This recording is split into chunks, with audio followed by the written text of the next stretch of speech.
किया तो आपको पता है कि फिटर की जॉब बहुत ही स्किल्ड जॉब है और इसमें आपको असेंबली एंड फिटिंग करनी होती है, ठीक है। तो फिटिंग करने के लिए आपको एक पर्टिकुलर साइज डायमेंशन पता होना बहुत ही ज़रूरी है। तो इसीलिए आज हम लोग डिस्कस करने जा रहे हैं लीनियर मेजरमेंट। अब देखो, मान लो आपको ये ब्लॉक गिवन है, ठीक है, जिसका कि कुछ लेंथ है, कुछ विड्थ है और कुछ हाइट है। अब आपसे क्वेश्चन पूछा जाएगा कि what is the length of this block या हाइट ऑफ दिस ब्लॉक या इसकी विड्थ कितनी है, ठीक है। तो वो आप कैसे कैलकुलेट करोगे, कैसे मेजर करोगे कि कितनी इसका डायमेंशन कितना है। देखो बच्चों, ये हमारे पास एक ब्लॉक है जिसका कि डायमेंशन हमें नहीं पता, तो इसका डायमेंशन आप कैसे मेजर करोगे। ये आपके पास स्टील रूल है जो कि आप लोग यूज करते ही हो। तो हम लोग क्या करते हैं, ये जो ब्लॉक है जिसका कि डायमेंशन हमें नहीं पता, उसका डायमेंशन हम किसकी हेल्प से मेजर करेंगे, स्टील रूल की हेल्प से, ठीक है। तो मेजरिंग क्या है, when we measure an object, what we do actually we are comparing it with a known standard of measurement, ठीक है।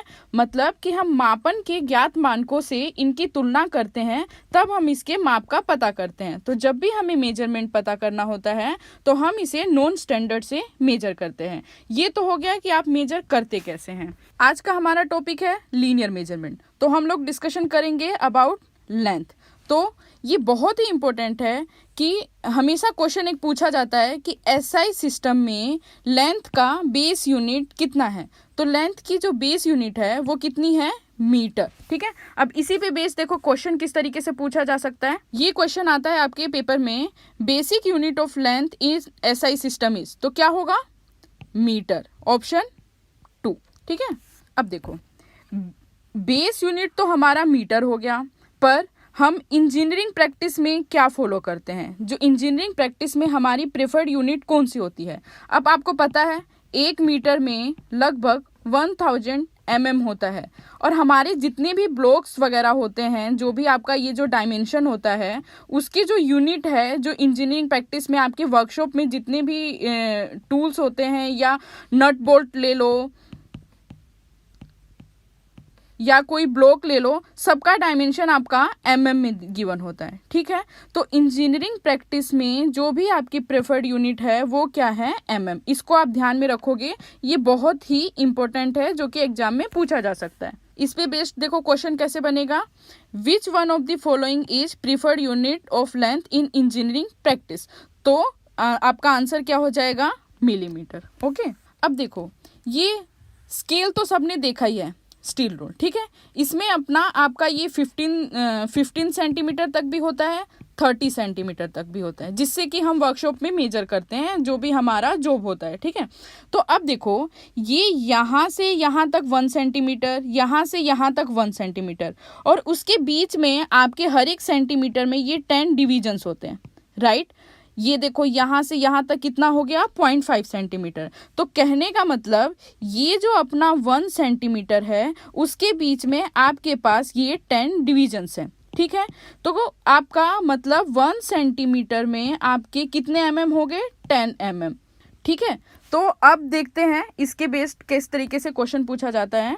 नेक्स्ट क्वेश्चन नंबर 3 आपके पास है। इसमें आपसे क्या पूछा गया है, निम्न में से कौन सा सही उत्तर है, which one of the following is correct. Given क्या है, 1.5 सेंटीमीटर, ठीक है। अब 1.5 सेंटीमीटर को कैसे आप स्केल में कैसे देखोगे, ये देखो, ये आपका मेजरिंग टूल है, स्केल है, जिसको कि आप वर्कशॉप में यूज करते हो। तो ये यहाँ से यहाँ तक 1 सेंटीमीटर हो गया, यहाँ से यहाँ तक 0.5 सेंटीमीटर हो गया, 1 + 0.5 ये कितना हो गया, 1.5 सेंटीमीटर। अब इसके बीच में डिविजन्स काउंट करो, तो यहाँ से यहाँ तक आपके हो गए 10 डिविजन्स, और यहाँ से यहाँ तक आपके हो गए 5 डिविजन्स। और हमने क्या कंक्लूड किया था, 1 centimetre is equal to 10 mm, ठीक है। तो 1.5 centimetre will be equal to 15 mm। तो जो आपसे क्वेश्चन पूछा गया था उसका आंसर क्या हो गया, आंसर है 1.5 centimetre will be equal to 15 mm। तो मतलब ये जो अपना यूनिट कन्वर्जन हो गया, जिसको कि हम अपने वर्कशॉप में बहुत फ्रीक्वेंटली यूज करते हैं, तो इस पे बेस्ड आपसे डायरेक्ट क्वेश्चन पूछा जाएगा। सिमिलरली अगर आपसे पूछ लिया जाए कि 15 सेंटीमीटर में कितना mm होगा, तो कितना mm होगा, 150 mm। ओके, सिमिलरली 100 सेंटीमीटर में अगर कोई पूछे कितना mm हुआ, तो 100 centimetre will be equal to 1000 mm। तो आपको क्या याद रखना है, 1 centimetre is equal to 10 mm, बस। अब देखो, आपकी जॉब है फिटिंग या असेंबली की, जिसमें आपको डिफरेंट मशीन कंपोनेंट को असेंबल करना है। ठीक है, अब असेंबल करना है तो आपको उसका कुछ टॉलरेंस और फिट भी मेंटेन करना पड़ेगा। ठीक है, तो इन सब को मेंटेन करने के लिए और इस जॉब को परफॉर्म करने के लिए आपका जो है मेजरमेंट आपकी परफेक्ट होनी ही चाहिए। ठीक है, तो जो हमारा लेंथ मेजरमेंट है उसकी कुछ इंपॉर्टेंट क्वांटिटीज हैं। मेजर जो हमारी यूनिट्स हैं वो क्या हैं, किलोमीटर, मीटर, सेंटीमीटर और मिलीमीटर। ठीक है, ये आपका एक साइकिल रिप्रेजेंट किया है यहाँ पे। ये देखो, 1 किलोमीटर और 1 मीटर में जो रिलेशनशिप कितना है, 1000 का। ठीक है, means 1 kilometre is equal to 1000 metre, ये सबको पता है। 1 मीटर और सेंटीमीटर कितना, 100 centimetre. 1 metre is equal to 100 centimetre. फिर उसके बाद 1 centimetre is equal to 10 mm। ये आपको लूप याद रखना है। ठीक है, अगर आपसे कोई पूछे कि 1 mm में कितने सेंटीमीटर, तो 0.1 सेंटीमीटर। 1 सेंटीमीटर में कितने मीटर, तो 0.01 मीटर इन 1 सेंटीमीटर। तो अगर आपको हायर क्वांटिटी से लोअर क्वांटिटी में जाना है तो आप उसको मल्टीप्लाई करोगे, अगर आपको लोअर क्वांटिटी से हायर पे जाना है तो आप उसको डिवाइड करोगे, और ये जो मल्टीप्लिकेशन है वो 110 की टर्म में बढ़ता जा रहा है। ठीक है, तो ये आपके कुछ इंपॉर्टेंट कन्वर्जन है। 1 kilometre is equal to 1000 metre, 1 metre is equal to 1000 mm, 1 centimetre कितने इक्वल हो गया, 10 mm के बराबर। एक बहुत इंपॉर्टेंट जो मेजरमेंट है वो माइक्रो का है। क्या है, माइक्रो। ठीक है, तो 1 मीटर में 10⁶ माइक्रोमीटर होते हैं। तो 1 मीटर में आपका हो गया 1000 mm और 10⁶ माइक्रोमीटर। ठीक है, तो 1 mm में आपके पास कितने माइक्रोमीटर हो जाएंगे, 10⁻³ माइक्रोमीटर। ये आपके कुछ वेरी इंपॉर्टेंट मेजरमेंट है जिस पे बेस्ड आपसे एक क्वेश्चन पूछा ही जाता है।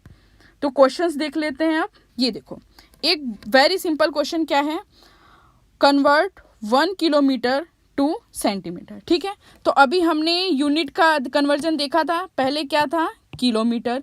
किलोमीटर को मीटर में कन्वर्ट करोगे तो किससे मल्टीप्लाई करोगे, 1000 से।